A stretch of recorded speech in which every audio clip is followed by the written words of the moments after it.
Hello. Hi. Hello. I first of all want to apologize for my incredible delay.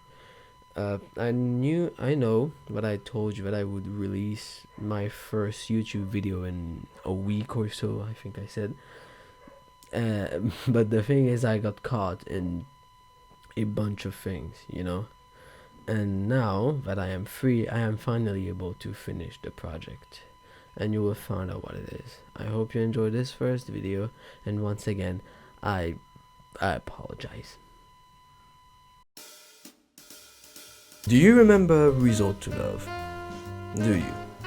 Well, whether you do or not, it's okay. It's fine. But I do remember it. I remember Resort to Love, and it's been a whole month since I watched it. And in all honesty, I kinda wish I did not. Also, please note as a disclaimer that all of this is just my opinion. I'm not a movie reviewer. I think anyway. Okay? Okay. Resort to Love is a Netflix rom-com, which means romantic comedy by the way, that was released on July 29th, 2021. And in all honesty, I didn't expect much from that movie anyway, based on the trailer itself. The real reason why I'm reviewing this movie specifically is because Resort to Love was filmed in the country where I was born, which is good old Mauritius. Yes, ladies and gentlemen, this movie was kinda hyped up here by the media and a bunch of Mauritian lads just because it was a Netflix movie filmed in Mauritius. Anyway, was the movie good? Not to me. Let me explain. Movie follows our depressed protagonist Erica, who has just been dumped by her now ex-fiancé Jason, and also just had her musical career absolutely ruined by an artist who decided to destroy and not release his last album or something for whatever reason. I cannot remember. Listen, the opening minutes are very cringe. Trust me on that one, they are cringe, Jesus Christ. Then her friend, I don't think I can remember properly, please forgive me for that one. Her friend proposed to take her on a vacation on the paradisiacal island of Mauritius, where she can relax and especially and definitely not meet her ex-fiancé. Then she finally arrives to Mauritius. Yeah! She explores the island a bit, accompanied by Barrington, who's my favorite character in the movie, not gonna lie, and gets to the hotel where she's supposed to stay and relax. But turns out she's not going to relax, but instead she's going to sing in a band for the rest of her time here. I think anyway, I cannot fucking remember, Jesus Christ. By the way, I just want to point out that I didn't like Erica's character at all because she felt quite shallow and just devoid of character development as the story goes on and even as the story ends. But I guess her singing voice is kinda nice, I guess, which then leads me to my other personal issue with this movie. You see, there are a lot of really nice drone shots of Mauritian landscapes throughout the movie, and I think I know their purpose. It's obviously to promote the tourism industry and beautiful destinations here, obviously, but there's quite a lot of them, honestly. There is way too much of them for me to actually get invested in the plot and to not sort of break the flow, But maybe it's just a part of vacation rom-coms. Maybe it's just a usual thing. I don't know, Chief. I don't know. But anyway, while she was strolling around, Erica saw someone drowning in the sea, screaming for help. She then goes to the rescue, and guess what? she almost fucking dies. But fear not, she is saved by the handsome Cinque Walls, if that's how his name is pronounced, I apologize. Who we later find out is Jason's brother, Caleb. And then we find out that for some reason, Jason, Erica's ex-fiance, is also in Mauritius?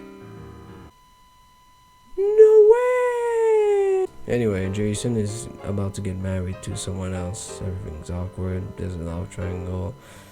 Yada yada yada. You know, it becomes basic. And then at this point, the plot becomes so predictable that even some of you watching can predict what happens. So, guess what happens?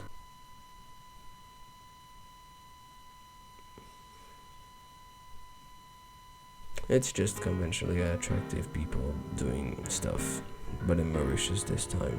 And Jason ends up with a fiance, and Erica somehow falls in love with Caleb and ends up with him. Somehow. I really couldn't care that much about the movie, you know, because so many things is just so flawed with the movie, I just could not give a shit. The writing is kinda ass, the plot is predictable to the point where it's kinda nauseating, the acting is very awkward, and sometimes the delivery and editing is kinda cringe, chief.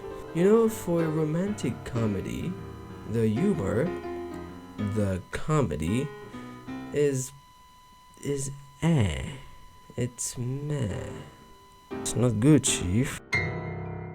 I didn't find myself laughing throughout the movie because the humor is so bland.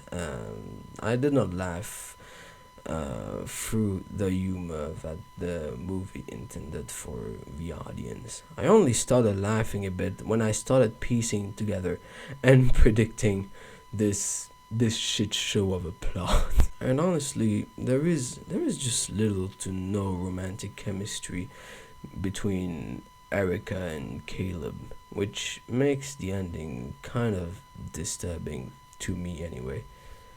The movie is just bland in so many aspects. It's just bland in a lot of aspects, honestly. But there are a few things I will give the movie credit for. And no, Erica's occasional singing isn't one of them, honestly. The soundtrack, in some parts, is kinda nice, I will admit. Plus, they used some really, really good Mauritian songs in the beginning of the Mauritian arc? And at the end of the movie. And even though it's a good way to promote Sega and Mauritian artists, I cannot help but think that it will most probably fly over the heads of people who are not from Mauritius or don't really care about Mauritian culture and all that. So if I had to rate the movie, to me it would be a 4 out of 10. I'm feeling a decent to strong 4 on this movie. It's not absolute unwatchable garbage, and I know that some people might and already did enjoy it, and honestly I have nothing against it. But this rom-com is very flawed and very, very predictable. And what's even weirder is that I really cannot believe that in a movie full of full of black people, my favorite character is Australian and white. Weird.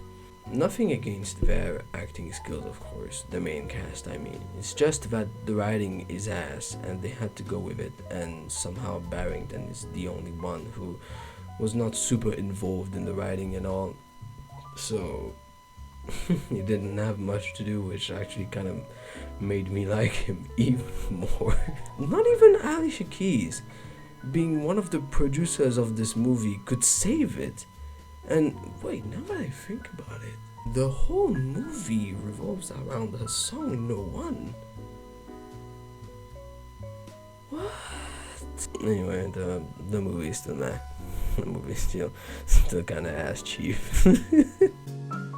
Anyway, thank you so much for watching this review. It's not really a review, let's be honest. It was just me rambling about a movie that I didn't like and didn't find to be good, so please understand me.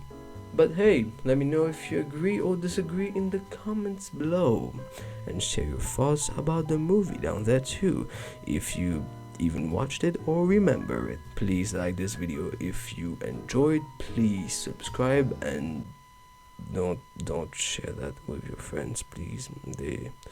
They're going to die from cringe.